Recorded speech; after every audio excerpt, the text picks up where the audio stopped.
First things first. With two potential Cy Young contenders, two potential MVPs, and nothing in between, are the Indians wasting a once-in-a-generation opportunity? Corey Kluber was once the focal point of potential trades to bring Cleveland players to fill the tribe's needs. Now those talks have faded. The two-time Cy Young Award winner is signed through 2019 with team options through 2021. Trevor Bauer finished 6th in the Cy Young voting last season, compiling the best stats of his career. He refuses to sign multi-year offers, but he's not eligible to be a free agent until 2021. Most teams would love to have either Kluber or Bauer as their ace. The Indians are fortunate to have both.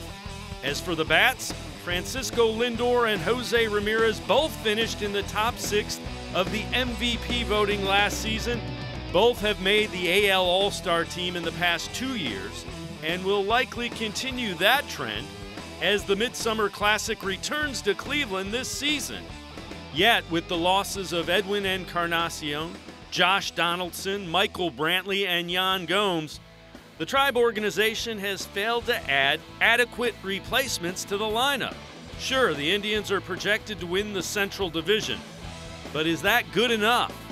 Why would a front office that has 2 Cy Young candidates and 2 MVP candidates not finish the job by adding pieces to the team needed to become a world champion for the first time since 1948? So what was pointed out there is what I pointed out earlier. You got 4 or 5 spots that on paper doesn't look like they'll produce, but that's assuming that Ramirez does produce. Why am I making that assumption? Yeah, well, you know, Ramirez ended this season in such a terrible slump, right, and carried it over into the ALDS. What did he go 0 for 11? And you know, so I'm, you know, on the plus side, you say he got it out of the way. You know, we've seen him go through slumps before.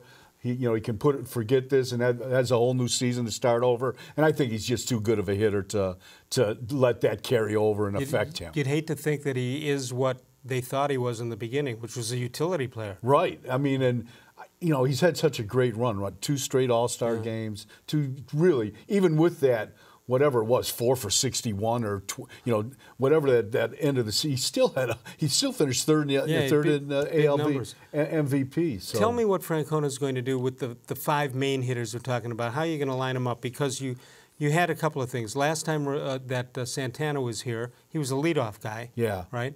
Now you kind of bounced him back and forth. Right. Yeah. But now with this lineup this year, because there's not much at the bottom, he may have to be a 3rd or 4th guy. Yeah. Then you got Lindor, who I think his ideal position is the 3rd batter, but he had a lead off, which is right. He'll be great wherever he is.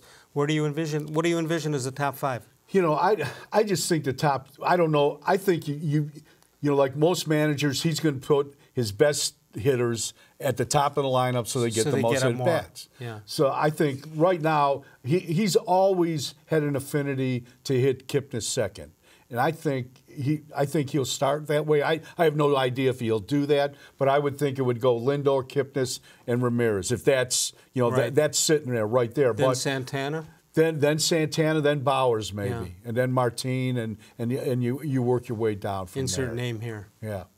You confident in that, or no? I'm not confident, because if I'm Francona, I've got to, you know, I'm looking at Lindor, and you know, like you said, he can hit anywhere. Right. And if this guy is going to hit 39 home runs, you know, like he did last year, he hit 33 the year before, 39 this past season. I mean, am I going to waste that out of the leadoff spot? I want to hit him 3rd or 4th then with that kind of pop, and if I've got nobody else. Unless analytics tell them that the guys they have with them aren't really the guys you want there, so maybe you have to adjust. Yeah, that could be it. But you know, I worry about Santana hitting Santana 4th.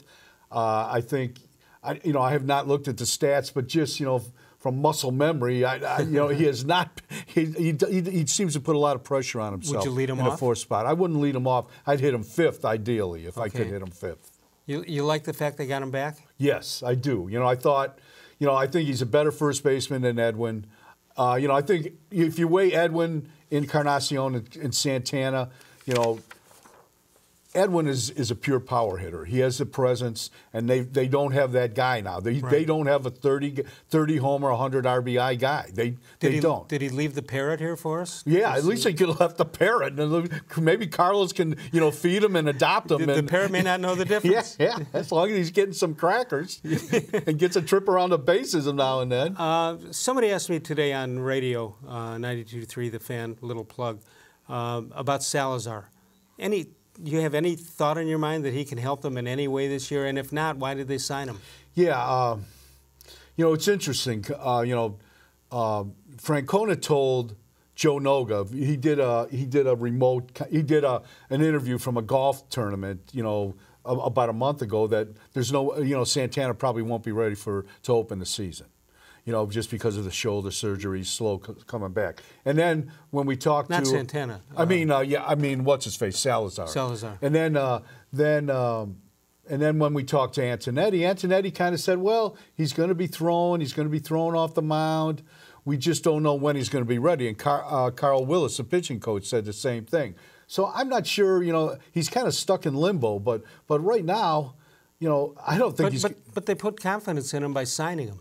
Yeah, and I think they have a history of being so patient with guys, especially their starters. If you go down, Kluber, Bauer, Carrasco, Clevenger was coming off, Tommy John when they got him. So I think they know they can't go out and sign, a $10 million starter. So I think $4.5 million, which they gave Salazar, was a risk they felt comfortable with, even if he ends up in a bullpen. All right, they made a trade today or yesterday or whatever for a guy that nobody here heard of. Yeah. Because I'm going to be real honest, I have not followed the Miami Marlins. Right. that closely. Nick Whitgren, right? Whitgren, yeah.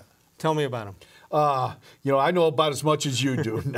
I mean, he had like a 2.92 ERA last year, 2-1.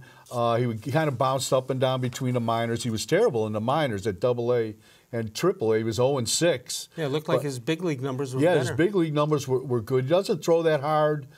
Threw like 30 innings, 35 innings. He had.